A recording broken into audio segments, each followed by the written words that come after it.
So these are my Dutch roses. They bloom in a beautiful mix of yellow and peach pink shade, and I absolutely love their flowers. I actually bought these four Dutch roses plant to sell, but none of them got sold, so I decided to keep one for myself and plant it in a bigger container. The remaining three are still in their nursery pouches. Now they've started growing well, and I don't think it's good to keep them in those small pouches any longer. This is my hybrid Kalancho plant. 2 years ago, I bought this plant from a nursery, and after it grew well. I propagated it into 6 or 7 new plants.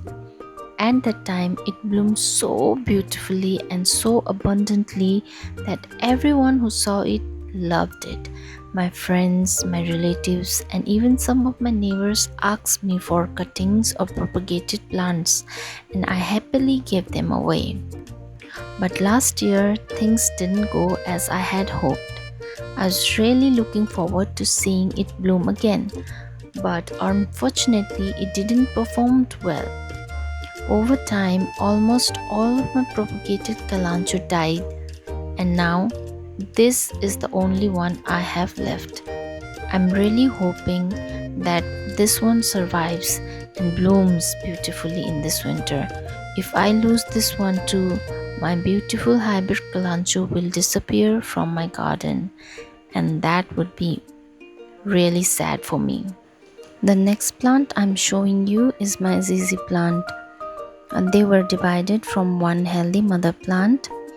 ZZ plant grows from underground rhizomes, so while repotting the mother plant, I divided it into several smaller plants. These are just not two of them, I also have a few smaller ones growing separately. I gave some of the divided plants to my friends and to the people who knew me and loved this plant. It always makes me happy to share my plants with others who truly appreciate them. If you are from Dharan and you've been looking for a ZZ plant, feel free to get in touch with me. If I have an extra plant available, I'd be happy to share one with you. The next flower you can see is my Fire Star Orchid. Along with it, I also have another wild orchid, but unfortunately, I don't know its exact name. I have kept them together on the same log because I think it creates a better environment for them to grow and survive. However, because of recent rain and strong wind, the log inside the pot has shifted and have become a little tilted, so I need to straighten it up and secure it properly again. While working in my garden, I always love having a cup of tea. It makes the work even more relaxing and enjoyable. So let's take a short tea break before we continue. Now, this is the spot where my plant received the shade of mango tree along with the just right amount of sunlight. It's a perfect balance for them to grow. This is my bougainvillea. Its flowers are mostly white with a beautiful light pink tint on the tips, which make it look very amazing. If you have been watching my videos regularly, you probably remember this bougainvillea, right? I bought it from nursery during last winter along with 6 different varieties of verbena. Unfortunately, all of my verbenas died, which was really disappointing. But thankfully, this bougainvillea survived. I also pinched off the top to encourage branching, and now it's producing lot of new side shoot. Since I bought it, it has grown taller and it looks much healthier. The next plant I'm showing you is barberry. I didn't know what it is called in English, so I did some research. That's when I found out that barberry is known as Thai basil. Since barberry and tulsi look quite similar, I always thought they must be related, but after doing some research, I was surprised to learn that the common basil we use in cooking is also related. In fact, tulsi, barberry, and basil all belong to the same basil family. They are just different varieties of basil. I found that really interesting. And guess what? Did you know what Tulsi is called? Tulsi is called holy basil. Wow. I find the Babari flower very special. In Nepal, it is especially popular for its wonderful fragrance. Its sweet scent is what makes it so loved by many people, and that's one of the things I like most about this beautiful plant. Babari flower also has a long history in Nepali culture. I don't know much about other communities, but in Rai community, it has a special place. I remember seeing my grandmother using Babari flower in very unique way, and I always found it fascinating. They would pick the small flower spike and pin them or tuck them into the front of their cholo. They use them as a natural perfume because the flower have such a lovely fragrance. So moving on, the next flower I'm showing you is called Rangoon Creeper. In Nepal, it is widely known as Madhumalati. I brought this Madhumalati plant from Italy. I didn't purchase this plant from a nursery. Instead, I asked for a small cutting from its owner and they kindly gave it to me. I was in Italy for small work. It took me 4-5 hours. So after getting that cutting and taking it back home from Italy to Dharan, the plant was totally exhausted, and I was thinking that this plant might not survive, but it did survive, and today I'm very happy to share this plant with you all. I brought this plant so that I could keep it on the balcony when it starts to bloom.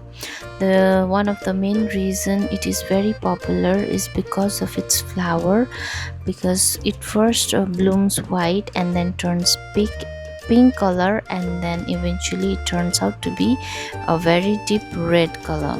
Heading on, this is my mini rose plant which I propagated after pruning its mother plant. I also have a few more cuttings, but this cutting is the most healthiest one so far. This is Ruelia simplexa, commonly known as Mexican petunia. It is hardy perennial plant, very easy to grow, just requires proper care of watering and sunlight. Now here I have emerald lily. This one is local variety, not a hybrid one, and I have two color of emerald lilies. One is white and other two are red. Likewise, ahead we have jasmine plant, very nice, white in color and very fragrant full. Whenever you pass by this flower, you will always have a very sweet smell. And the one I'm touching, this one is daylily.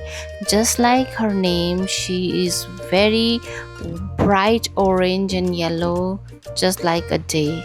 Moving on, this side is my small collections of azalea. I love azalea. These are very beautiful winter blooming flowers, but even though it's not winter, it is growing. Some of them are just growing very healthily, and some of them are still giving few flowers. I'm so happy that they are growing very well and nicely. I actually had 12 of them, but unfortunately 2 of them died, of very beautiful variety and very beautiful color. I couldn't save them, but now I have only 10 of them, but I will add few more in coming winter, because in winter season nursery brings so much different more varieties of azaleas, and if I happen to find the one that I lost, I will try to add them again in my garden. The next flower you're seeing is coral jasmine, which is widely known as parijat in Nepal. I wasn't the one who planted it. It was my parents who did it because they absolutely love its beautiful flower. Even though they planted it, I'm the one who takes care of it. Watering the plants, caring for them, and everything related to flower gardening is my responsibility. As for my parents, they look after the kitchen garden. That's how we have divided the gardening work in our house. It's not like I don't like kitchen gardening, I do, but I feel it's much more complex than flower gardening. I have been growing flowers for around 7 or 8 years. However, I only started learning about them seriously and planting them with proper knowledge about 3 or 4 years ago. So, I feel like I have a decent understanding of flower gardening now. But when it comes to kitchen gardening, I still feel like I'm a complete beginner. I have a lot to learn, and compared to flower gardening, it feels much more challenging to me. This is the front area of my house. Here I have a camphor tree, which is also known as Kapur Guru. Under the shade of this tree, I have kept all of my plants and flowers, which requires protection during this harsh summer. Although this camphor tree provides shade and protects my plant from harsh summer sun, it can't protect them from heavy rain and strong winds. Because of the continuous and unpredictable weather, my Lisianthus plants were damaged. Sadly, one of them died and the other is barely surviving. Its leaves are still not in very good condition. So, I moved my Lisianthus to my balcony. There it gets little rain, but the soil never becomes waterlogged. It only gets slightly wet, which is much better for the plant. At the same time, the balcony receives the right amount of sunlight. Since moving it there, my Lisianthus has been doing much better. These two are my lavender. One of them is rosemary. Here I have a chrysanthemum. This is multiflora variety. And there are peace lilies and a few other plants. These are all the places where I keep my plants and flowers. I really hope you enjoyed watching this video. I know it's a bit longer than any of my videos I posted before, but if you have stayed with me until the very end, I truly appreciate it. Please leave a comment and let me know what you like and didn't like about this video and what I can improve in my upcoming videos.